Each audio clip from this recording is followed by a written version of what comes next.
She opened the door and heard the most terrible words of her life: "You are no longer welcome here." At that moment, the world turned upside down, and what happened next will break your idea of family forever. You will not believe what happened after that. I stood on the front porch, clutching 2 bags heavy with Christmas gifts.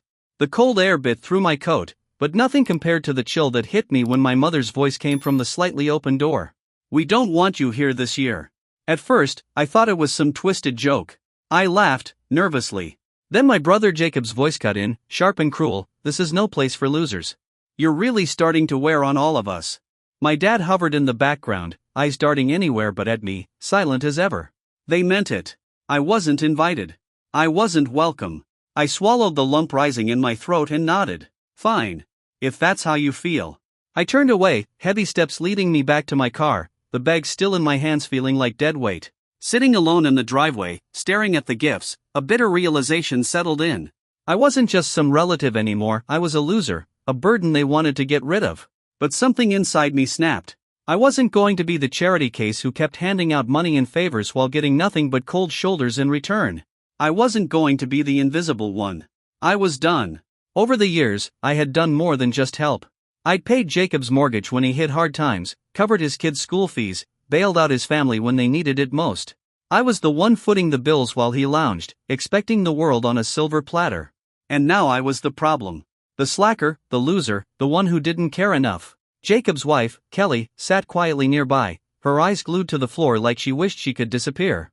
The whole scene was suffocating, the smugness of Jacob's tone slicing through me when he said I'd been slacking off this year, that I hadn't bought enough presents for his kids, that I was embarrassing them all. I looked at my parents, desperate for some sign of support, but there was only silence. Mom gave an awkward smile and muttered something about me buying a new car. The car was on credit, but even if it wasn't, how did that make me responsible for Jacob's mess? They saw him as the golden child, the one worthy of love and praise, while I was the shadow they wanted to forget. "Maybe you just don't belong here," I said, voice steady even as my hands trembled. Without waiting for a response, I walked away. I wasn't just leaving their Christmas party, I was leaving their whole world. Driving home, gripping the steering wheel tighter than I thought possible, I kept replaying every moment of every Christmas I'd spent trying to keep the family together. Why had it come to this? Why was I suddenly the villain? I'd given everything, my time, my money, my energy, and all I got in return was rejection. I started asking myself hard questions I'd avoided for years. Had I been too blind to see how they used me? Was I just a wallet to them, a fallback plan? Jacob had been the parasite, leeching off my generosity while pretending to be the victim. And now that I'd stopped funding his lifestyle, they wanted me gone. I wasn't going to go back. Not this time. For days, I kept my distance. No calls, no texts, no visits. Jacob's messages went unanswered. I was tired of pretending everything was fine. But the silence burned, a constant reminder that the people who should have had my back had chosen to turn away. Beneath the anger and hurt, a cold, determined fire began to burn. I wasn't going to be the background character anymore. I was going to find out what was really going on. I started digging into family finances, old favors, secret debts. I uncovered things they hadn't counted on me seeing: hidden accounts, backroom deals, lies they told each other behind closed doors. What shocked me most was the truth about Jacob. He wasn't just arrogant or lazy. He was reckless, lying to my parents, pretending everything was fine while sinking deeper into debt. My parents were terrified he'd collapse and drag them down. And I was their safety net. The one they expected to catch their mess every time. But this time, I wasn't going to break. I was done being their punching bag. One night, as I sat alone in my apartment, my phone buzzed. An unknown number sent a message that chilled me to the bone: "Stop digging, or you'll regret it." I didn't know who it was. But I knew one thing: this was just the beginning. That message hit me like a shot of ice water. Stop digging, or you'll regret it. Who the hell was trying to scare me? Jacob? One of his cronies? Or worse, my own parents trying to keep me quiet? I stared at the screen, heart pounding, fingers trembling as I debated what to do next. Ignore it? Report it? Or keep digging like I promised myself I would? I didn't respond. But I also didn't stop. I started retracing every favor I'd done, every dollar I'd lent. I went back years, digging through old bank statements, tax records, even texts and emails I'd forgotten I'd saved. And the deeper I got, the more I realized this wasn't just about money or grudges, it was a carefully built house of cards, and I was holding the match. One night, while scrolling through my phone, I stumbled on messages between Jacob and a shadowy figure I didn't recognize. They weren't just scheming about family money, they were talking about blackmail, threats, and ways to keep me in line. My stomach turned. They weren't just kicking me out, they were trying to ruin me. I thought about going to the police. But what proof did I really have? Texts from burner phones? Threatening messages that could be faked? I was alone. No one to back me up. The paranoia crept in. Every knock at my door made me jump. Every call from an unknown number made my hands sweat. I started locking everything down, changed my phone number, switched bank accounts, installed cameras in my apartment. But then came the strangest part. One evening, as I was pulling into the parking garage after work, I saw a figure standing near my car. My breath caught. It was Jacob. He smiled like nothing was wrong, but his eyes were cold, calculating. "We should talk," he said casually. I wanted to slam the door in his face, but I forced myself to listen. Jacob didn't apologize. He didn't deny the threats or the money he'd squandered. Instead, he leaned in with a low voice. "You don't know what you're getting yourself into. Walk away while you still can." I wanted to laugh in his face. Walk away? After everything? But something in his tone sent a shiver down my spine. It was a warning, sure, but also a promise of worse things to come. I left him standing there and drove home with a mind racing faster than the speedometer. That night, sleep was impossible. The walls felt like they were closing in, and the shadows in the corners of my apartment seemed to move. I thought about revenge. Not the childish kind, but the cold, methodical kind. I had a secret of my own. Years ago, when I first realized my family didn't want me, I made a backup plan. A quiet way to reclaim my power. I'd started recording everything, the lies, the betrayals, the threats. Hidden cameras, secret audio clips, receipts no one knew I had. It was my insurance policy. If they wanted a war, I'd give them one. And if I had to burn everything down just to be seen, so be it. I was done hiding. Done begging. Because sometimes, the only way to make people regret losing you is to become the storm they never saw coming. The next morning, I woke up to a voicemail from an unknown number. It was heavy breathing, then a voice I recognized, Kelly, Jacob's wife. Her tone was cold, almost amused. "You think you're smart, don't you? But you don't know the half of it. Stay in your lane, or you'll lose everything." I sat frozen, phone in hand, heart thudding. This wasn't just family drama anymore. It was a full-blown threat. I knew then that whatever I was doing, I was poking a bear. And the bear was pissed. But backing down? No. That was never going to be an option. Because the truth was out now, and there was no going back to being invisible. I was ready for the next move. The phone buzzed again. Another text. This time a picture. My apartment, taken from across the street. A shadow in the window. They were watching. And I was no longer afraid. I stared at the photo, my apartment window glowing softly against the dark night. A shadow moved, just a silhouette, but enough to send a jolt through me. Someone had been watching me. Maybe for days. Weeks. Maybe ever since I started asking questions. I knew then this wasn't just a family feud gone wrong. This was a war zone. And I was in the middle of it. I called Luke, my oldest friend, the one person I trusted beyond anyone else. We met at a quiet bar that night, away from the watchful eyes I was sure haunted me at home. I spilled everything, the threats, the messages, the photo. The exhaustion in my voice was real, but so was the fire beneath it. "We need to be smarter than them," Luke said, eyes sharp and steady. "You've got proof, right? Audio, video, anything solid?" I nodded. "Enough to bury them if I can get it all together." He leaned in. Then we hit back. Quietly. "Collect everything. Get the facts straight. You're not just fighting your family, you're fighting a system built to keep you down. We find the weak points. And we expose them." That was the plan. I went home feeling a mix of fear and resolve. The next few days, I became a ghost in my own life. Every move calculated, every conversation recorded. I stopped answering my phone unless I recognized the number. I started backing up all my evidence, copying files onto multiple drives, hiding them in places no one would think to look. Jacob and his cronies didn't stop. I found messages referencing me, plans to quiet me down, hints that they'd use anything against me.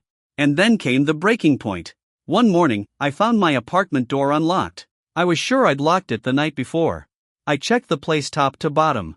Nothing was missing, but everything felt violated. My safe space was no longer safe. I reported it to the police, but there was little they could do. No forced entry, no fingerprints, just a warning that whoever was watching me knew exactly what they were doing. Fear turned into fury. This was personal now. I realized my parents weren't just indifferent, they were complicit. They had sided with Jacob, allowed him to drain me dry, then turned a blind eye when things got dirty. But I had something they didn't, truth. And I wasn't afraid to use it. I started sharing my story online, anonymously at first, posting bits and pieces of what I had uncovered. The reaction surprised me. Messages poured in from strangers who'd been through similar betrayals. People who had been forgotten by their own families, used and discarded. That support fueled me. The more I shared, the more the pieces came together. I uncovered hidden debts in Jacob's name, bank accounts filled with money he claimed he didn't have, lies about my parents' finances.